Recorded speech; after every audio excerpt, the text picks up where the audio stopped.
Hello and welcome to a new video. Today I just want to talk about the new Super Animal Royale update, which is the Supernatural update. I'm just gonna talk about everything that was added, changed, and tell you my thoughts about him. Now, I was not happy with the last big Super Animal Royale update, the Bright Future update, so much so that I even made a video about it. Some things I said there weren't delivered very well, which is why I decided to make a script for this one here, but I still stand behind that update not being good. I can happily say though that I like this update a whole lot more.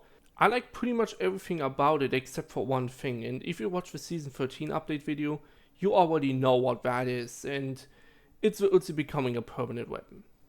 I said in the past that I think the Uzi is too strong and makes SMGs and pistols obsolete, for simply being way better than those. Now they did nerf the Uzi a bit by making its range shorter, which was definitely needed. It was too long before that.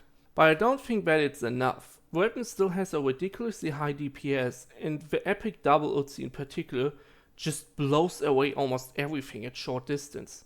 Even a legendary Tommy has like no chance against it. Shotguns can still defeat them, but still, a weapon like this that can be found anywhere on the ground should not outclass a Tommy. I generally don't get why out of all of the limited time weapons, the Uzi is the one to get permanently added, as it's easily the most unbalanced one of them along with the laser cannon. But I complain about the Uzi being too strong enough in the past. Still, there's more. The weapon skin milestones for the Uzi, which it has now due to being permanent, are low-key ridiculous. You need 500 kills for both the double and singular Uzi each, which means you need 1000 Uzi kills in total to get all of the weapon skins for them.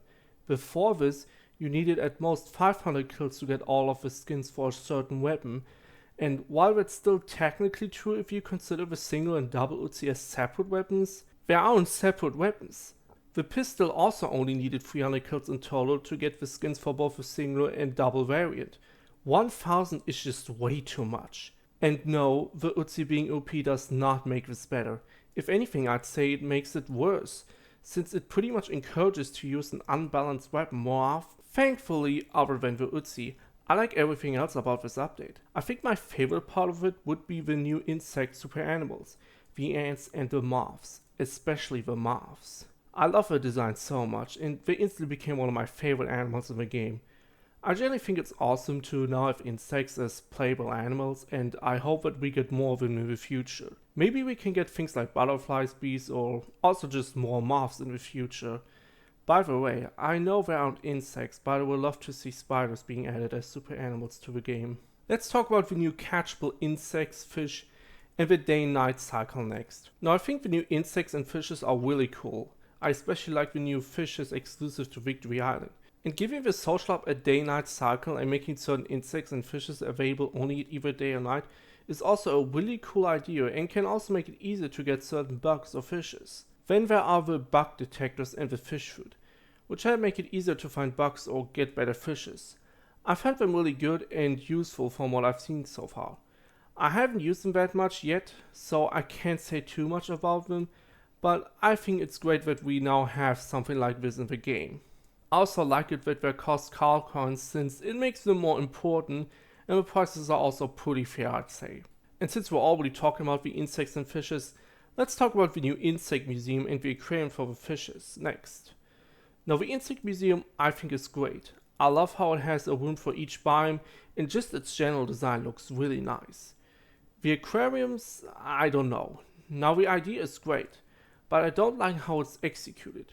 There only are two separate aquariums, one for salt and the other for freshwater fishes. And that's it. And those aquariums are not big. Because of this, they look very crowded and full.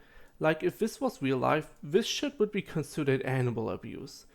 It just doesn't look good and is kind of off-putting. I think they should give each separate water biome its own aquarium for the fishes, like how I did with the insects too. It probably requires some changes to the Sealand Resort in order to do that, but I think that would be worth it. Now let's talk about the new weapon, the bullpup rifle. Now out of all the limited time weapons they have added so far, The bullpup is definitely my favorite one yet. It's strong but not too strong and has an interesting mechanic with firing 3 shots at a row with a single click. Weapon is a bit hard to use at first because of that, especially since it isn't automatic, but once you get used to that, it's pretty good. I would probably still prefer an AK over the bullpup, but I still really like this weapon and wouldn't mind it to have it in the game permanently. The last big thing to talk about is the new Saw vs Rebellion class, the Merc. This is a random class that can have all sorts of weapons, including the new bullpup, as well as other limited time weapons, but also regular weapons too. It's a random class, so RNG is involved there, but other than that, I really enjoyed playing with this new class. It's fun to play with weapons in this mode that the other classes don't have, and some of these Merc exclusive weapons are really good and fun. The rocket launcher in particular is really good in Saw vs Rebellion. Now they did buff that weapon quite a lot, it now has 6 shots instead of 5 and they increased its fire rate too, but the slash damage is a lot more useful in that mode than in the Battle Royale. They already made that weapon exclusive to the Merc 2 because people complained that it was too strong for the Merc 1. Honestly, I think they could even replace the egg launcher of the Heavy 2 with a rocket launcher, as it would feel closer to the Magnum of a Heavy 1, while still keeping the splash damage from the egg launcher, but those are just my 2 cents. I would really wish for them though to change up the matchmaking for Saw vs Rebellion. Like, the current matchmaking is broken. It splits players up based on their level and not by actual amount of players.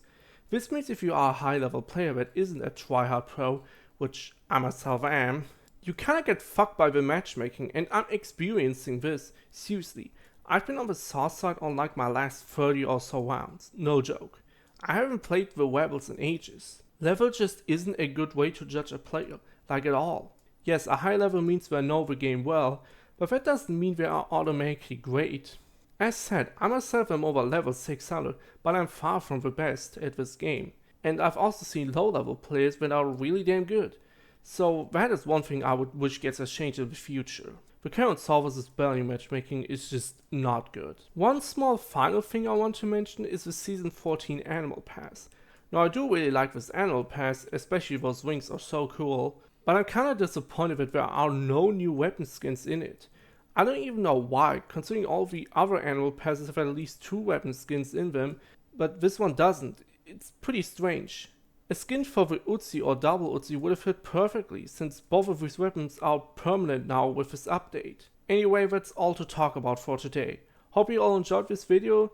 Next time is going to be the Trixie in Super Animal Royale video, and we see us next time. Goodbye.